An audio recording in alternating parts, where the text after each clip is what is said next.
क्योंकि मैंने पहले भी कहा है कि पुस्तकालय की खोज से सुखद मेरे जीवन में कुछ भी नहीं है। मुझे पढ़ने में बहुत मज़ा आता है। इसमें चित्र भी है, गीत भी है, कविता भी है और मैं घर जाके बताता भी हूँ।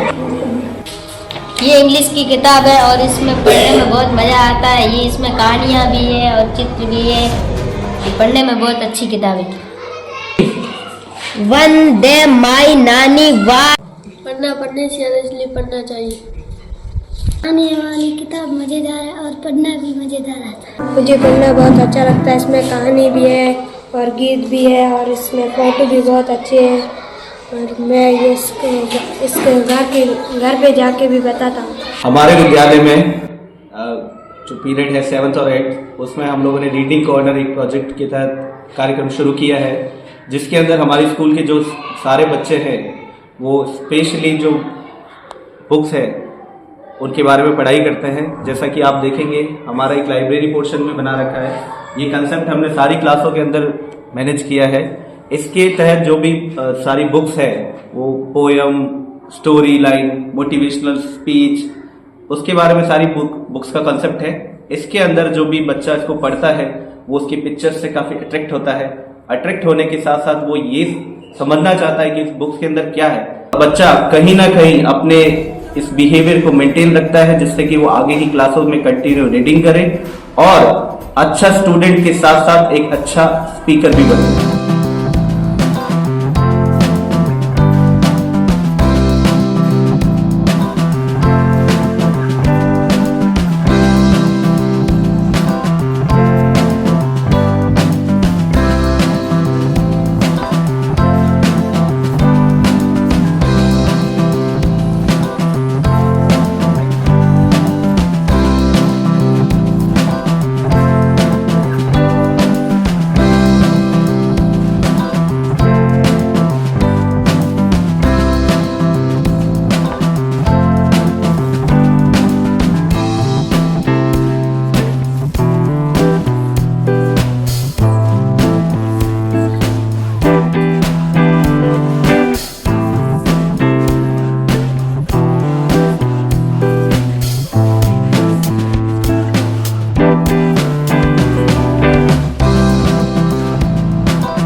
मैं पुस्तकालय प्रभारी हूँ। मैंने मेरे प्रभार के अलावा बच्चों को भी क्लास वाइज पुस्तकालय का प्रभार दे रखा है, जो मेरे पुस्तकालय के रखरखाव में मेरी सहायता करते हैं। जो बच्चे प्रभारी बना रखे हैं वो बच्चे हर सप्ताह पुस्तकों को पुरानी पुस्तकों की जगह नई पुस्तकें जमा देते हैं और जिन बच्चों को पुस्तकें दी जाती हैं वो बच्चे उन बच्चों का वो नाम नोट करके मेरे को अवगत करा देते हैं। मैं रजिस्टर में मेंटेन कर देता हूं। मेरे विद्यालय के पुस्तकालय के अंदर 500 से ज्यादा बुक्स अवेलेबल हैं, जिनमें छोटे बच्चों के लिए कविता और कहानी से रिलेटेड बुक्स हैं और बड़े बच्चों के लिए महापुरुषों से रिलेटेड, जीवनियों से रिलेटेड बुक्स अवेलेबल हैं। अगर टीचर्स भी पढ़ना चाहें तो टीचर्स के लिए भी संदर्भ पुस्तकें अवेलेबल हैं।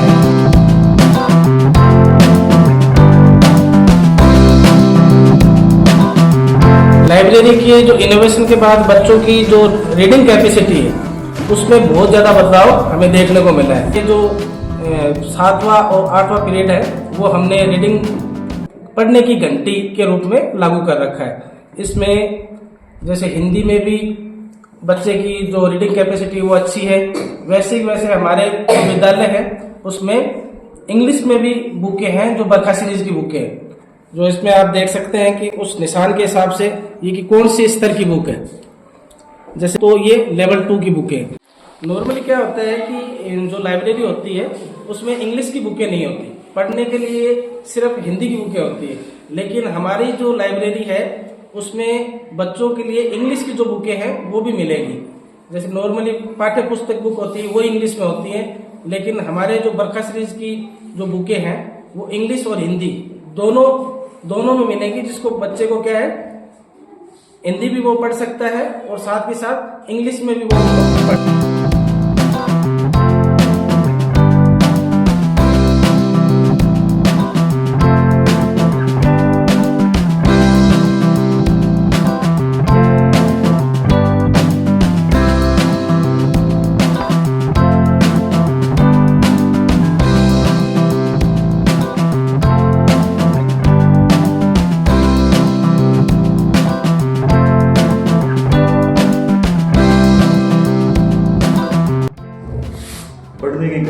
और सबसे अच्छा प्रभाव तो हमारे विद्यालय में ये रहा कि बच्चों के अंदर इसकी रुचि बढ़ने लगी। बच्चे अपने खुद किताबें अपने आप उठाते हैं और खुद पढ़ने बैठ जाते हैं।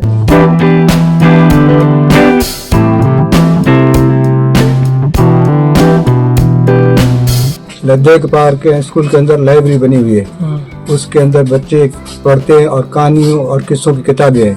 जो छोटे बच्चे पढ़ना नहीं जानते वो फोटो देख करके उन समझ जाते हैं और घर आते हैं तब हमें बताते हैं कि आज हमें मास्टर साहब ने ये किताब कहानियों और किस्सों को हमें पढ़ाई थी, बताई थी। ज़्यादा समझने लगे और ज़्यादा जानकारी बच्चों को पास आ गई है। वो स्कूल में पढ़ते हैं और घर के आके और बताते हैं कि मैं स्कूल में पढ़ रहा हूँ। स्कूल में पढ़ाई बड़ी अच्छी। लद्देक पार्क में स्कूल की लाइब्रेरी है और कहानी की किताबें हैं और पढ़ने में बहुत बच्चे अच्छे तरीके से मास्टर साहब घर आके बच्चों को और बच्चों को पिताजी को बोलता है कि ये लाइब्रेरी की किताब पढ़ो। कल तुमने कौन सी किताब पढ़ी? कागज का जादू। उस किताब के अंदर क्या था? कविता थी, गीत था, फोटो था और कागज की टोपी बनी हुई थी और जानवर बने हुए थे कागज के। टीचर जी मत पकड़ो कान, सर्दी से हो रहा है जुकाम, लिखने की नहीं है मर्जी, सेवा में जहाँ है मर्जी, ठंडक से ठठुरे हाथ। रानी तेरी मोरनी को मोर ले गए, बाकी जो बचा था काले चोर ले गए। खाके पी के मोटे होके चोर बैठे रेल में, चोरों वाला डब्बा घूम के सीधा पहुंचा जेल में। चोरों को भी खूब खबर दी मोटे थानेदार ने, मोरों को भी खूब नचाया जंगल के सरकार ने। नानी तेरे स्वामी विवेकानंद के पास में एक व्यक्ति आया। व्यक्ति आके बोला कि स्वामी जी मैं बहुत परेशान हूँ, मैं बहुत मेहनत करता हूँ लेकिन सफलता की सीढ़ी पे नहीं पहुंच पा रहा हूँ, मुझे क्या करना चाहिए? स्वामी